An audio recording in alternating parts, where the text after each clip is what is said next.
നീചമാണ്, അപലപനീയമാണ്, പ്രതിഷേധാർഹമാണ്, യാതൊരു വ്യത്യാസമില്ല. അദ്ദേഹത്തിൻ്റെ അഭിപ്രായത്തോട് ഞാൻ യോജിക്കുന്നു. എനിക്ക് കൊടിക്കുന്നിലിനോടാണ് യോജിപ്പ്. പക്ഷേ ഇത് നമ്മൾ മനസ്സിലാക്കേണ്ട ഒരു കാര്യമുണ്ട്. ഇത് കമ്മ്യൂണിസ്റ്റ് പാർട്ടികളിൽ മാത്രമല്ല, പൊതുവേ നമ്മുടെ രാഷ്ട്രീയ മണ്ഡലങ്ങളിൽ ആളുകൾ ഈ പ്രതികരിക്കുന്ന ഏതാണ്ട് ഇതേ രീതിയിലാണ്. ഇതൊരു സ്വകാര്യ സംഭാഷണത്തിൽ പറഞ്ഞ കാര്യം റെക്കോർഡ് ചെയ്ത് പിന്നീട് പരസ്യപ്പെടുത്തിയതാണ്. പല ആളുകളുടെയും മനസ്ഥിതി. ഇവരൊക്കെ അടുത്ത് പെരുമാറുമ്പോഴല്ലേ നമുക്ക് ഈ കൂടെ കിടന്നവർക്കെല്ലാം രാപ്പനി മനസ്സിലാവുള്ളൂ.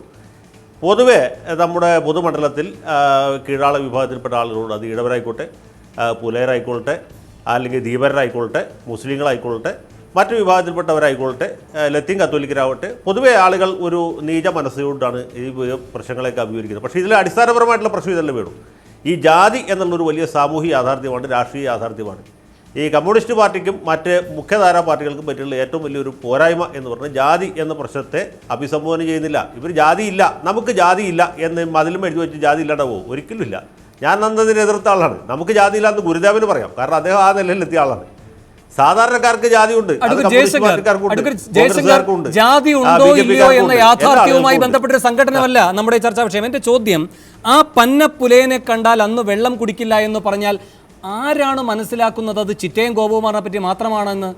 ചിറ്റയം ഗോപകുമാറിലേക്ക് മാത്രമായി പരിമിതപ്പെടേണ്ട അത്. അപ്പോഴാണ് അതിന് യഥാർത്ഥമായ സാമൂഹ്യ വശമുണ്ട് എന്ന ബോധ്യത്തിലേക്ക് വരാൻ കഴിയുക. ആ ബോധ്യത്തിൽ നിന്ന് കാനത്തെ ഇപ്പോഴും പിന്നോട്ട് വലിക്കുന്ന എന്താണ്? കമ്മിറ്റികളിലേക്ക് അത് ചുരുക്കുന്നത് എന്താണ്? അല്ല, ഇവിടുത്തെ പ്രശ്നം ഞാൻ പറഞ്ഞില്ലേ, ഈ കമ്മ്യൂണിസ്റ്റ് പാർട്ടികൾ അടക്കമുള്ള മുഖ്യധാര രാഷ്ട്രീയ പാർട്ടികളാരും ജാതി എന്ന് പറഞ്ഞ വിഷയത്തെ അഭിസംബോധന ചെയ്യുന്നില്ല. ഇന്ത്യ രാജ്യത്ത് വേണം രണ്ട് നേതാക്കന്മാർ മാത്രമാണ് അതിന് ധൈര്യപ്പെട്ടുള്ളൂ. ഒന്ന് ഡോക്ടർ അംബേദ്കറാണ്, മറ്റേ ഡോക്ടർ രാം മനോഹർ ലോഹിയാണ്. ഈ രണ്ട് പേരൊഴിച്ച് ഒരാളും ഇന്നേ ദിവസം വരെ ഈ വിഷയത്തെ നേരിട്ട് അഭിസംബോധന ചെയ്തിട്ടില്ല.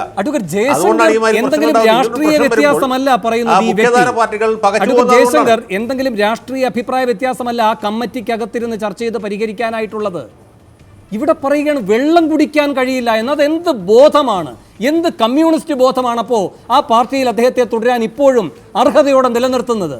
എന്ത് വിശദീകരണമാണ് അദ്ദേഹം അർഹിക്കുന്നത്? അതിനുള്ള സാവകാശം എങ്ങനെയാണ് അദ്ദേഹം അർഹിക്കുന്നത്?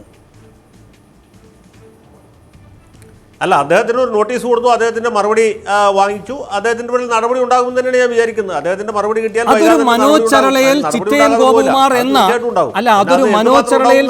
ഗോപകുമാർ എന്ന ഒരു വിഷയം എന്ന നിലയിൽ എടുക്കുമ്പോഴാണ് ആ പന്ന പുലയനെ കണ്ടാൽ, ചിറ്റയത്തെ കണ്ടാൽ എന്ന് പോലുമല്ല, ആ പന്ന പുലയനെ കണ്ടാൽ എനിക്ക് വെള്ളം കുടിക്കാൻ കഴിയില്ല എന്ന് പറയുന്നത് ചിറ്റയത്തെ പറ്റി മാത്രം പറയുന്നതല്ല അഡ്വക്കേറ്റ് ജയശങ്കർ.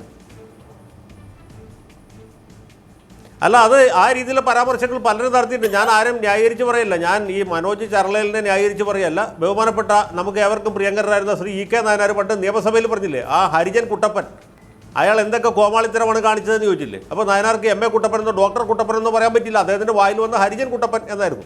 മനസ്സിലായില്ലേ? ഇത് ചില്ലറക്കാരനല്ല, ഇ കെ നായനാറാണ്. കേരളത്തിൽ ഏറ്റവും അധികം കാലം മുഖ്യമന്ത്രി ആയിരുന്നുള്ള ആളാണ്. 3 തവണ കേരളത്തിൻ്റെ ഭരണചക്രം തിരിച്ച ആളാണ്. CPM-ന്റെ പോളിറ്റ് ബ്യൂറോ മെമ്പറായ സഖാവാണ് പറയുന്നത് എന്ത് ഹരിജൻ കുട്ടപ്പൻ. എന്താ അദ്ദേഹം അങ്ങനെ പറഞ്ഞത്? അതെന്തോട് നമ്മൾ ആലോചിച്ച് നോക്കുക. അഡ്വക്കേറ്റ് ജയശങ്കർ, പക്ഷേ ഇവിടെ ശ്രീ ബി ഗോപാലകൃഷ്ണൻ പറഞ്ഞത് കൂടാതെ ഒരു കാര്യം കൂടെയുണ്ട്. ഡോക്ടർ ഡി ബാബു ഇപ്പോൾ പറയാറുണ്ട്, തിരുമേനി എന്ന് വിളിക്കുന്നത് കേൾക്കാനാണ് EMS നമ്പൂതിരിപ്പാടിന് താല്പര്യമെന്ന്.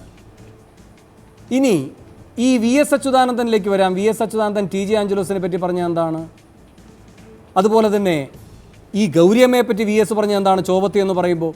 അപ്പോൾ ഇതൊക്കെ എന്താണ് ചൂണ്ടിക്കാട്ടുന്നത്?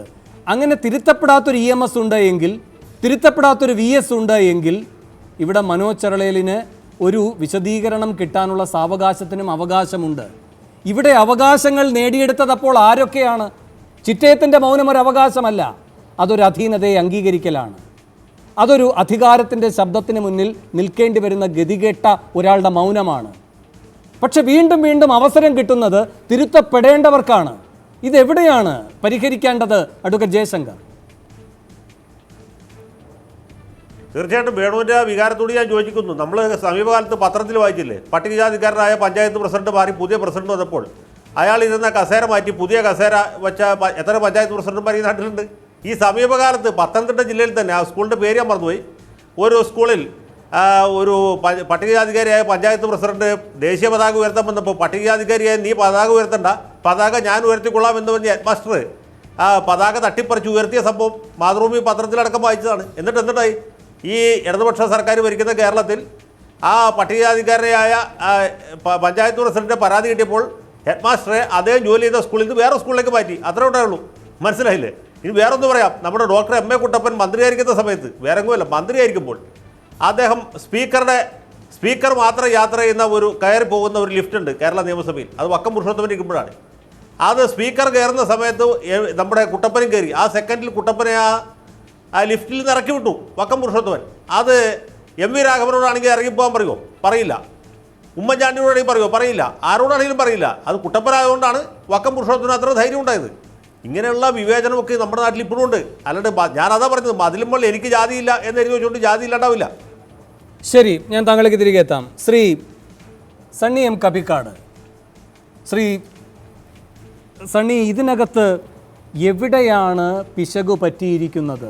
മനോജ് ചെരളയിൽ എന്ന ഒരു കമ്മ്യൂണിസ്റ്റുകാരന് ആ കമ്മ്യൂണിസ്റ്റ് മൂല്യം ഇനിയും പൂർണ്ണമായും ജീവിതത്തിലോ ഔദ്യോഗിക കൃത്യനിർവഹണത്തിലോ പ്രവൃത്തി പഥത്തിൽ എത്തിക്കാൻ കഴിയാതെ പോയ ഒരു ദൗർബല്യം എന്ന നിലയിലാണോ ഇതിനെ കാണേണ്ടത്? അതോ ആ പാർട്ടിയുടെ ഒരു പ്രവർത്തന രീതി തന്നെ എത്ര സ്വകാര്യമായ സംഭാഷണത്തിൽ പോലും ഈ രൂപത്തിൽ ഉപയോഗിക്കാൻ കഴിയുന്നതാണ് അവസ്ഥ എന്നതോ? ആ പാർട്ടിക്കകത്ത് തന്നെ ഇപ്പോൾ വക്കം പുരുഷോത്തമൻ ലിഫ്റ്റിൽ നിന്ന് പുറത്തേക്ക് പറഞ്ഞു വിടുന്ന തരം ഒരു അവഹേളനമാണ് ഈ പറയുന്ന അസിസ്റ്റന്റ് സെക്രട്ടറി എന്ന അധികാരം ഉപയോഗിച്ചുകൊണ്ട് ചിറ്റയം ഗോപകുമാറിനെ സംബന്ധിച്ച് ഇങ്ങനെ ഒരു ജാത്യധിക്ഷേപം നടത്തുമ്പോൾ ഈ മനോജും ചെയ്യുന്നത്. ശ്രീ സണ്ണി കബിക്കാട്, ഇതിനകത്ത് ഏറ്റവും പ്രധാനപ്പെട്ടൊരു കാര്യം, നമ്മളെല്ലാം കേരളീയർക്ക് പൊതുവെ നടക്കുന്ന ചർച്ചകളുടെ ഒരു മുൻധാരണ കേരളീയ സമൂഹം ജാതിമുക്തമായ ഏതോ സ്ഥലമാണ് എന്നൊരു സങ്കല്പം നമ്മൾ കൊണ്ടു നടക്കുന്നു. എന്നാൽ കഴിഞ്ഞ കുറേ വർഷങ്ങളായി സ്വതന്ത്ര കേരളം ഉണ്ടായതിന് ശേഷം നിരവധിയായ ജാതി വിവേചനങ്ങളുടെയും ജാതി മർദ്ദനങ്ങളുടെയും ജാതി കൊലപാതകങ്ങളുടെയും നിരവധിയായ കഥകൾ കേരളത്തിൽ തന്നെ റിപ്പോർട്ട് ചെയ്യപ്പെടുന്നുണ്ട്. ഈ സമൂഹത്തിൽ നിന്ന് തന്നെയാണ് ഈ CPI-ക്കാരനും കോൺഗ്രസ്സുകാരനും BJP-ക്കാരനും ഒക്കെ ഉണ്ടായി വരും. ഇവരാരും വേറെ ഏതെങ്കിലും രാജ്യത്തു നിന്ന് വരുന്നവരല്ല. ഇവിടെ കേരളീയ സമൂഹത്തിൻ്റെ മനോഭാവങ്ങളെ ഈ സഖാക്കളും BJP-ക്കാരും കോൺഗ്രസ്സുകാരും ഒക്കെ പിന്തുടരുന്നുണ്ട്. അത് പിന്തുടരാതിരിക്കാൻ പറ്റില്ല. ഇവിടെ ഒരു പ്രശ്നം എന്തെന്ന് ചോദിച്ചാൽ, നമ്മൾ ഈ കമ്മ്യൂണിസ്റ്റ് മൂല്യത്തിൻ്റെ എന്തോ അത്ഭുതകരമായൊരു കാര്യമാണോ ചർച്ച ചെയ്യുന്നത്? കേരളത്തിലെ ഭരിക്കുന്ന ഒരു പാർട്ടിയായിട്ടുള്ള CPI-യുടെ ഉന്നത ജില്ലാ നേതാവായിട്ടുള്ള ആൾ ആ ചെറ്റപ്പുലേനെ കണ്ടാൽ എനിക്ക് വെള്ളം കുടിക്കാൻ പറ്റില്ല എന്ന കൃത്യമായ ജാതി വിവേചനത്തിൻ്റെ ഒരു വാക്യം പറഞ്ഞത് ഒരു അപവാദമായല്ല ഞാൻ കാണുന്നത്. ഇത് അപവാദമേ അല്ല. കേരളീയ സമൂഹത്തിൽ ദലിതർക്കെതിരായ ഇത്തരം പരാമർശങ്ങൾ സ്വകാര്യമായും രഹസ്യമായും നിരന്തരമായി കേരളത്തിലെ സവർണ സമൂഹം കൊണ്ടു നടക്കുന്നുണ്ട്. അതിലെ ഒരു പ്രതി മാത്രമാണ് ഈ പറയുന്ന ഈ അസിസ്റ്റൻറ്റ് സെക്രട്ടറി ആയിട്ടുള്ള മനോജ് എന്ന് പറയുന്ന ഒരാൾ. ഇതിനകത്ത് രണ്ട് കാര്യങ്ങളാണ് പ്രധാനമായും നമ്മൾ ചർച്ച ചെയ്യേണ്ടത്. ഞാൻ പറയുന്നൊരു കാര്യം, കഴിഞ്ഞ 50 വയസ്സിനടുത്തുള്ള ഒരു മനുഷ്യനാണ് ഈ മനോജ് എന്ന് പറയുന്ന ആൾ. ഏറ്റവും കുറഞ്ഞ പക്ഷം കഴിഞ്ഞ 30 വർഷമായി CPI-യുടെ പാർട്ടി കമ്മിറ്റികളിൽ പങ്കെടുക്കുകയും ക്യാമ്പുകളിൽ പങ്കെടുക്കുകയും നേതാക്കന്മാരുടെ പ്രസംഗങ്ങൾ കേൾക്കുകയും പാർട്ടി സാഹിത്യവും വായിക്കുകയും ചെയ്ത ഈ മനുഷ്യനിൽ ഒരു പരിവർത്തനവും ഉണ്ടാക്കാതിരിക്കുകയും ശ്രീനാരായണ ഗുരുവിന് മുമ്പ് പോലും മനുഷ്യർ പറയാൻ മടിക്കുന്ന വാക്യങ്ങൾ സ്വകാര്യമായി കല്യാണം കഴിക്കാൻ പോകുന്ന പെൺകുട്ടിയോട് പറയുന്ന ഈ ഹീനനായ മനുഷ്യനെയാണ് CPI ഉൽപ്പാദിപ്പിച്ചതെങ്കിൽ CPI കേരളത്തോട് മാപ്പ് പറയണമെന്നാണ് ഞാൻ ആവശ്യപ്പെടുന്നത്. ഇത് ചിറ്റയം ഗോപകുമാറും മനോജും തമ്മിലുള്ള തർക്കമല്ല. ശരി, ഞാൻ താങ്കളേക്ക് തിരികെ എത്താം. ശ്രീ ഫക്രുദ്ദീൻ, ഇത് ശരി, താങ്കൾ പൂർത്തിയാക്കിക്കോളൂ. ശ്രീ സണ്ണി, പൂർത്തിയാക്കിക്കോളൂ. ഞാൻ പറയുന്നൊരു കാര്യം, ഇത് ചിറ്റയം ഗോപകുമാറും മനോജും തമ്മിലുള്ള തർക്കമെന്നതിനപ്പുറം കേരളത്തിലെ മുഴുവൻ രാഷ്ട്രീയ കക്ഷികളിലും ഇതുണ്ട്. ജയശങ്കർ നേരത്തെ പറഞ്ഞു, EK നായനാർ അങ്ങനെ ഹരിജൻ കുട്ടപ്പനെന്ന് വിളിച്ചു. കേരളം ഭരിച്ച കേരള മുഖ്യമന്ത്രിയായിരുന്ന K കരുണാകരനാണ് ദളിത് സ്ത്രീകൾ ബലാത്സംഗം ചെയ്യപ്പെട്ടാൽ 5000 രൂപ കൊടുത്താൽ മതിയെന്ന നിയമം ഉണ്ടാക്കിയത്. ഇങ്ങനെയുള്ള മനുഷ്യന്മാർ ഭരിക്കുന്ന ഒരു സ്ഥലമാണ് കേരളം.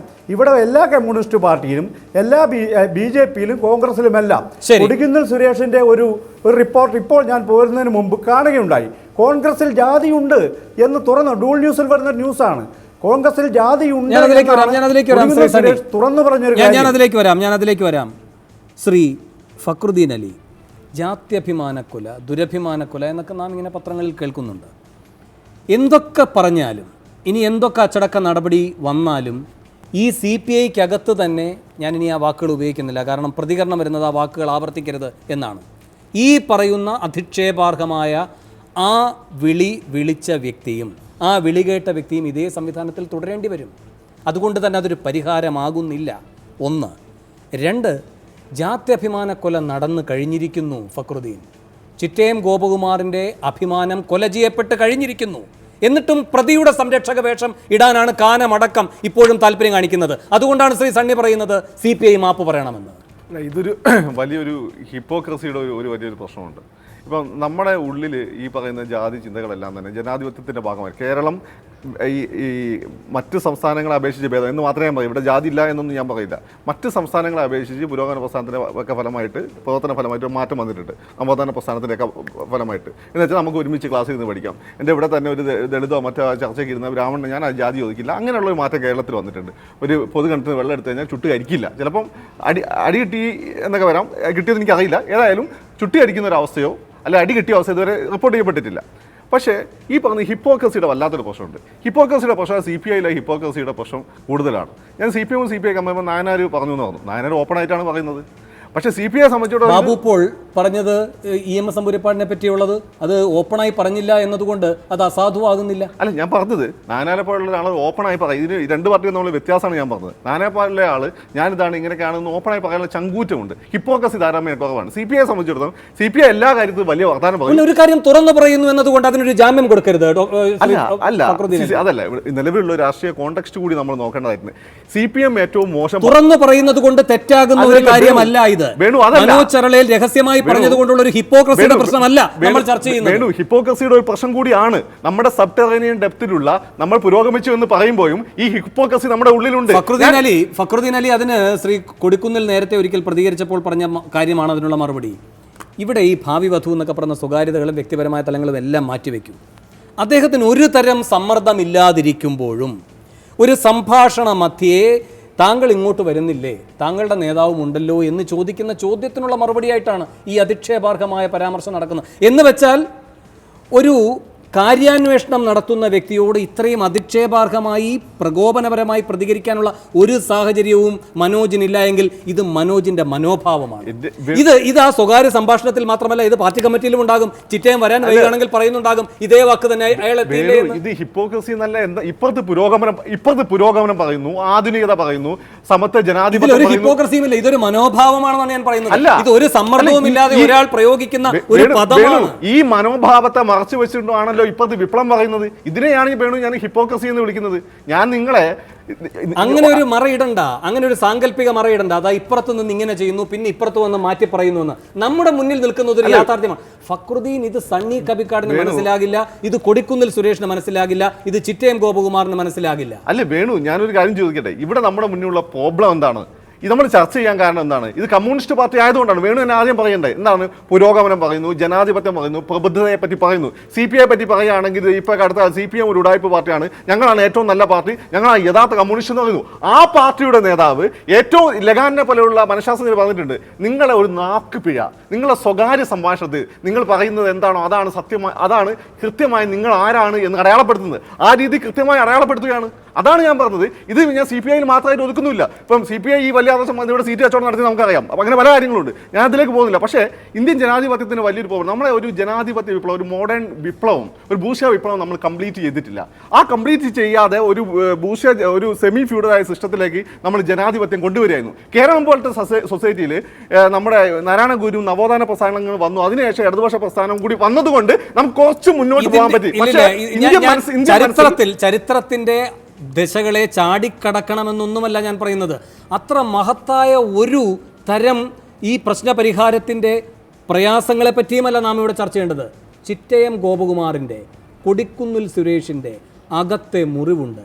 അതുണക്കാൻ എന്തായാലും ഇതുവരെ CPIയുടെ ഒരു പ്രതികരണത്തിനും കഴിഞ്ഞിട്ടില്ല. അക്ഷന്തവ്യമായ അത് മനസ്സിലാകണമെങ്കിൽ നിങ്ങളൊരു അധസ്ഥിതനായിരിക്കണം. അല്ല, അധസ്ഥിതനാവണമെന്നില്ല. കാരണം എന്ന് വെച്ചാൽ ഒരു പാവപ്പെട്ടവനായാലും മനസ്സിലാവും. നമ്മൾ ബസ് കയറി കഴിഞ്ഞാൽ ഉത്തരേന്ത്യയിലെ മുസ്ലിം കുറച്ചാൽ ഉത്തരേന്ത്യ താമസിച്ച ആളാ, ഉത്തരേന്ത്യയിൽ ഒരു മുസ്ലിം ആയിരുന്നാലും ഇതൊക്കെ മനസ്സിലാവും. അതല്ല വേണു പ്രശ്നം. ഇത് അക്ഷന്തവ്യമായ തെറ്റാണ്. പക്ഷേ ഇത് നമ്മളെ ഒരു ലാർജർ ഹിപ്പോക്രസിയെ ഹിപ്പോക്രസിയെ തുറന്നു കാണിക്കുന്ന കൂടിയാണ്. പിന്നെ എനിക്ക് അല്ലല്ല, വലിയ പ്രശ്നങ്ങൾക്കുള്ള പരിഹാരം അവിടെ നിൽക്കട്ടെ. ഇപ്പോൾ ഒരു പാർട്ടി കമ്മിറ്റിയുടെ ചുവരുകൾ എന്ന് പറഞ്ഞാൽ അതൊരു അധികാര ഘടനയാണ്. അവിടെ മനോജ് ചരളയിൽ എന്ന് പറയുന്നത് കാനത്തിനോട് യോജിച്ച് നിൽക്കുന്നതല്ല, മറ്റൊരു ഗ്രൂപ്പിനെ പ്രതിനിധീകരിക്കുന്നത്.